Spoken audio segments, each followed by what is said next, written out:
ఏయ్, నిన్నెందుకు వదిలేస్తున్నాను తెలుసా? సింహంతో వేటాడేప్పుడు దారిలో వచ్చే ఊరకొక్కల దగ్గర టైం వేస్ట్ చేయండి. బతికిపో. సూర్యుడు తూర్పును ఉదయిస్తాడు అన్నది ఎంత నిజమో, భూమి గుండ్రంగా ఉన్నది ఎంత నిజమో, ఈ రమేష్ ని చంపేస్తాడు అన్నది అంతే నిజం. సింహంతో వేట అన్నాత ఆట మొదలెట్టుకుంది. ఒక్క సూర్యు మొదలెట్టాక ఆపడం ఈ వల్ల కాదు. బతికిపోయి ఆనందపడుతున్నావా? 10 రోజుల కోర్టుకి జడ్జి వస్తారు, జనాలు వస్తారు, నేను వస్తా. కానీ నువ్వు మాత్రం రావు. గుర్తుంచుకో, చచ్చిపోతావు. దందాలు, చందాలు, స్టాంపులు, గేమ్లు చేసే మీరెవరు ఈ రోజు నుండి తిరుపతిలో ఉండడానికి వీల్లేదు. అరగంటకంత ఖాళీ చేసి వెళ్ళిపోవాలి.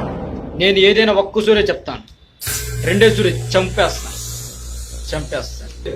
మర్యాద మర్యాద. చెవి చూడు ఎంత రఫ్గా ఉందో. రఫ్ఫాడించేస్తా. తప్ప నేను సింహాలు అంటోండి.